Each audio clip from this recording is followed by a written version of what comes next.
Hey y'all, welcome back to my channel. My name's Rachel, and today we're going to talk about some of my most anticipated releases for 2024. Now, a couple of disclaimers here. First off, when I say my most anticipated releases, I do not mean books that I'm without a doubt picking up when they come out, or even reading the year in which they come out. These are books that I have found that I think sound really cool and will get excited when I see other people reading them or when I see them in the bookstore, and then I will point at them and go, I've heard of that, I want to read it. So that's disclaimer number one. Hold on, I have to sneeze. You know what, 3 disclaimers. Disclaimer number 2, I have a cold. I might be a little sniffly, my voice might sound a little weird. And number 3, these are not in any order. I am so sorry.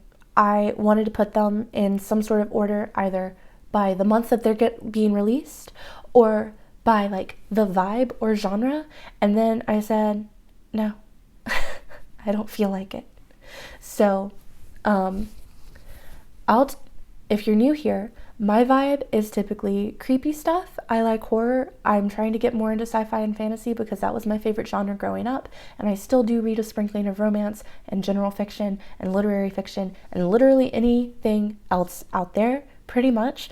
But my vibe is creepy stuff. So that's the majority of things I want to talk about, is just creepy stuff. And that's as much organization as you're getting. So without further ado, let's get into these books.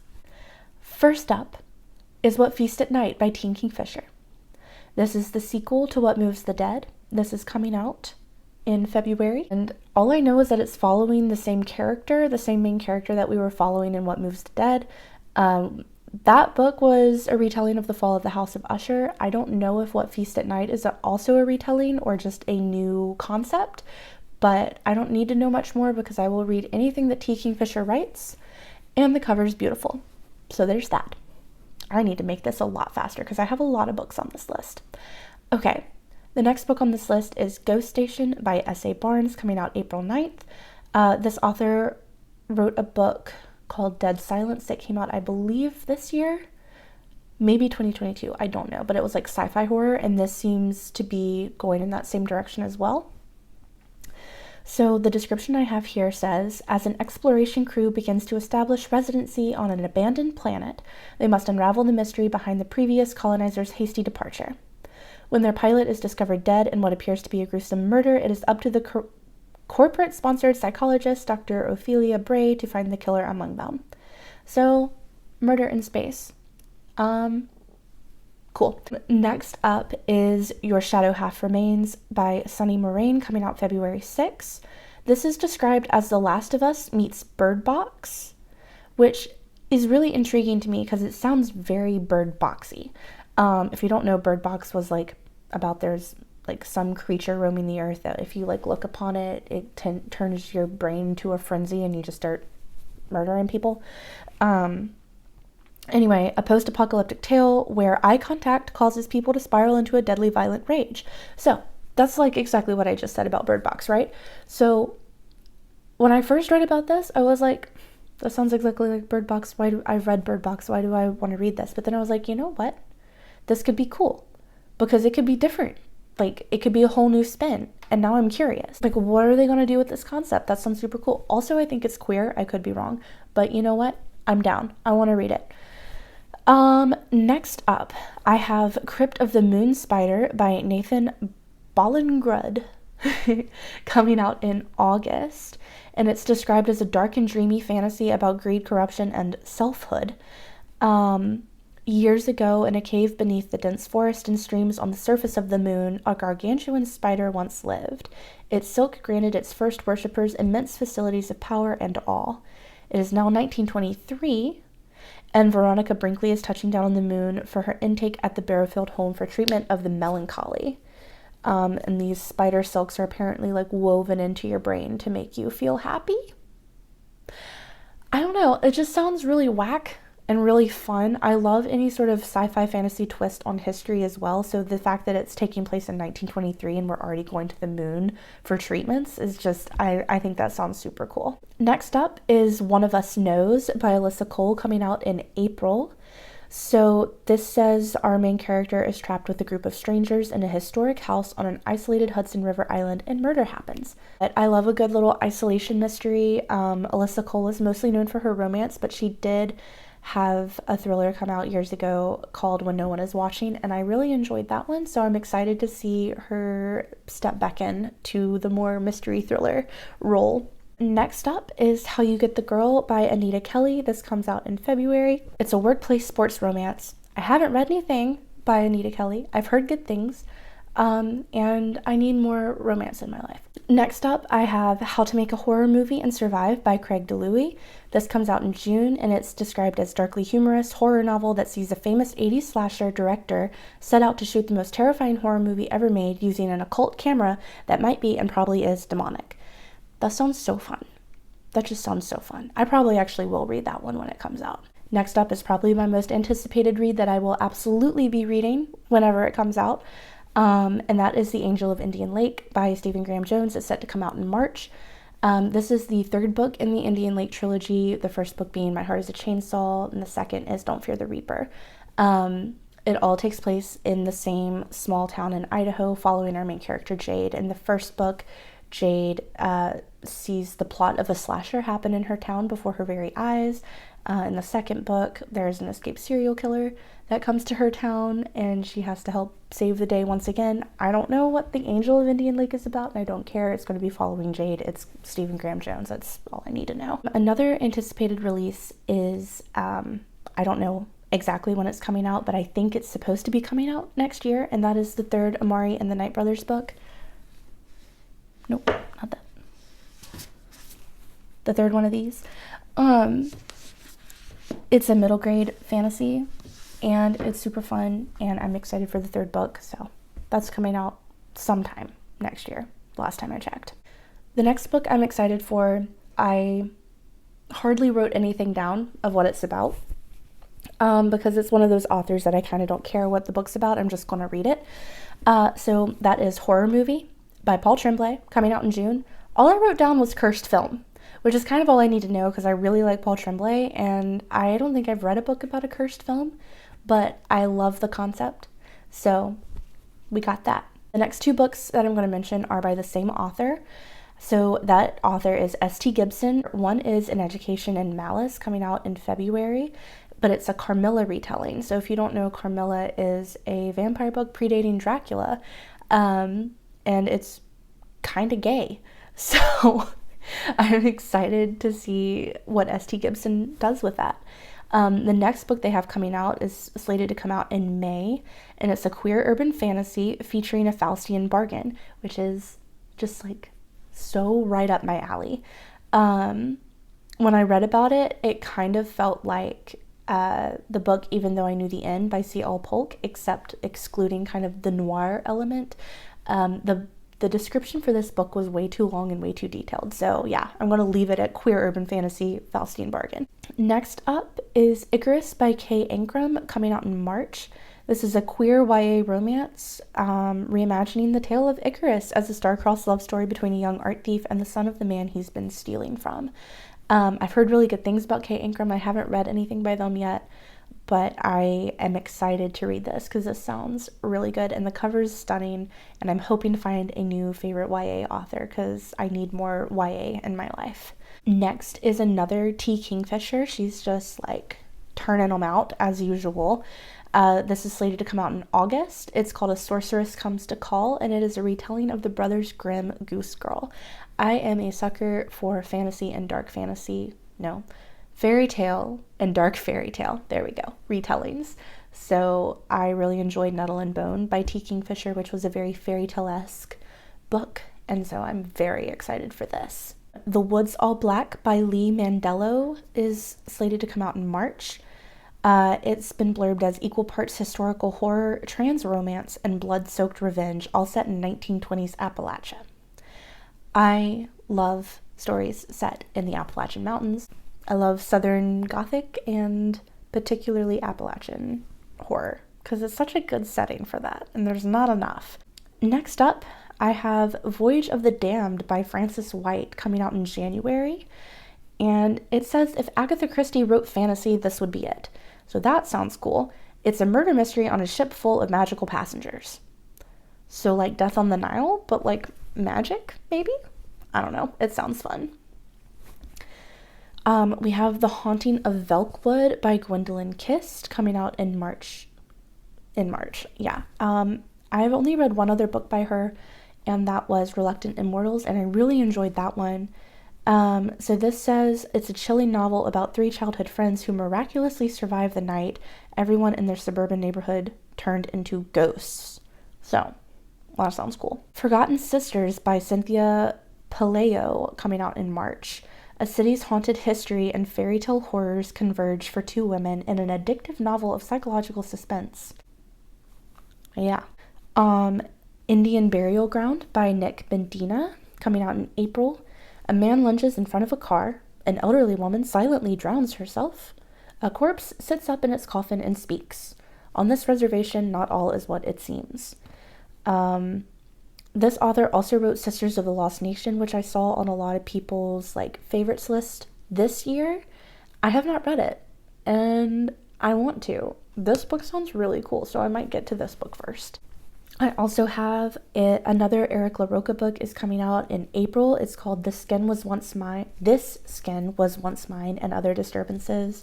So it sounds like another short story / novella collection. I really enjoyed all the Eric LaRocca books that I've read so far. So I'm just excited to see another one popping up. Another short story collection, this is We Mostly Come Out at Night, 15 Queer Tales of Monsters, Angels, and Other Creatures, edited by Rob Costello, is coming out in June. Next, I have Clever Creatures of the Night by Samantha Mabur. Anyway, it's coming out in March. When Case's best friend Drea goes missing, Case dives into the bizarre, cult-like, and possibly murderous behavior of Drea's roommates in this gripping literary horror novel for fans of the Honeys and Mexican Gothic. I've read both of those and enjoyed both of them. I absolutely adored the Honeys, though. So I'm excited to read that and report back if it truly is good for fans of the Honeys, because I was obsessed with that book. Okay, The Eyes Are the Best Part by Monica Kim comes out in June. After her father suddenly leaves, turning the family upside down, Ji-won is forced to pick up the pieces and keep her grieving mother from falling apart. When her mother tells her that eating fish eyes will bring good luck and hints that it may help her father return home, Ji-won tries one and immediately begins dreaming about eating eyes. Human eyes. The description goes on from there, but I don't need to read anymore because that sounds fantastic, and the cover is just unsettling enough.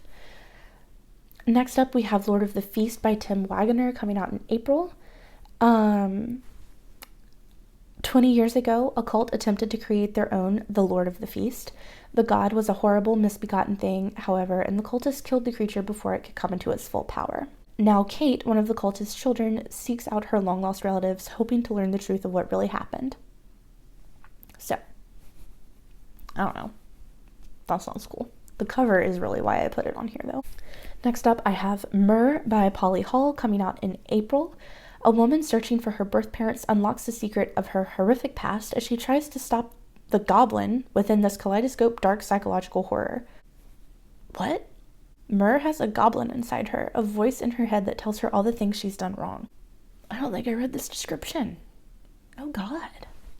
Anyway, it says perfect for fans of Eric LaRocca and Catriona Ward, so that would be me. Next up is another Stephen Graham Jones, Hallelujah, Praise the Lord. I Was a Teenage Slasher coming out in July. I mean, I don't even need to know what it's about. It's a Stephen Graham Jones, but I will tell you a little bit about what it's about. 1989, Texas. Tully Driver, a good kid with more potential than application. 17, about to be cursed to kill for revenge. Well, that sounds fun. Next up, I have Supplication by Noor Abi Nakul, coming out in May. A hallucinatory literary horror novel set deeply in the consciousness of a woman exploring a changed and frightening world. Our protagonist comes to in a basement, tied to a chair with a man looming over her, but someone has a knife. I don't know. I am finding that I really like literary horror after reading Monstrilio and Our Wives Under the Sea and some other literary horror that I've read this year. Um, this sounds just really good. This next one sounds so cool. So this is called Such Lovely Skin by Tatiana Scolte-Bon, coming out in September. When Vivian, a 17-year-old Twitch streamer, confesses to an NPC in a video game that she accidentally killed her baby sister, she welcomes a demonic mimic into her life. I love that. This next book is by Samantha Kolsnick, she's written True Crime, which I have not read but heard good things, and Waif, which I have read and loved. So she has another book coming out called Elegona, an evocative tale of sapphic love in a post-apocalyptic world dominated by religious zealots and supernatural monsters. Next up, I have Butcher of the Forest by Premi Mohammed, coming out in February. A world-weary woman, well, that's a fun alliteration.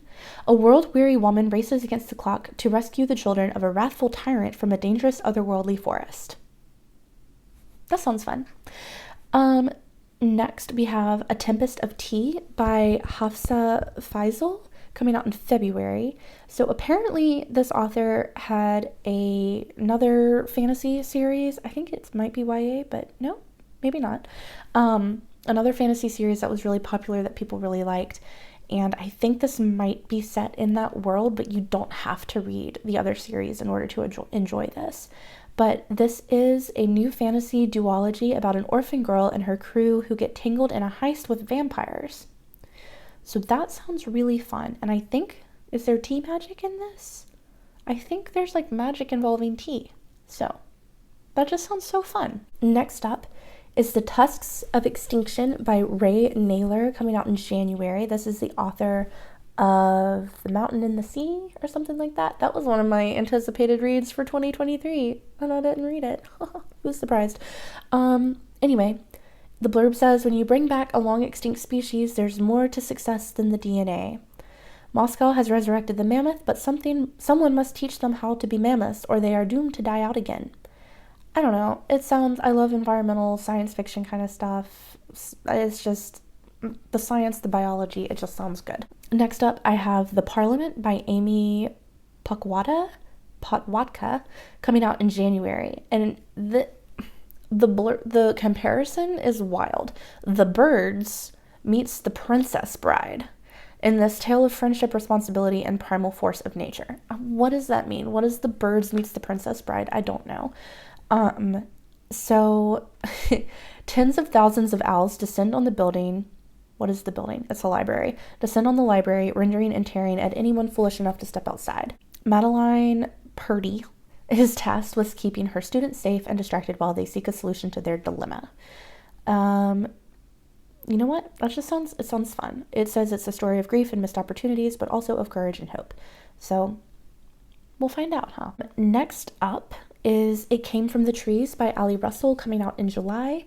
The legend of Bigfoot gets a bone-chilling update in this scary story about a young girl and her scout troop who are willing to brave the woods to find her missing friend when no one else will.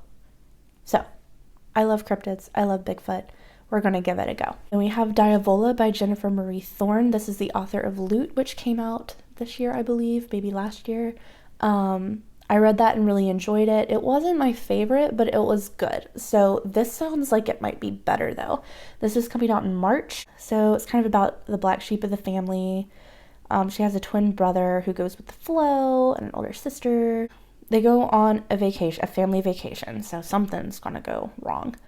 All that to say, Jennifer Thorne skewers all too familiar family dynamics in this sly, wickedly funny vacation gothic.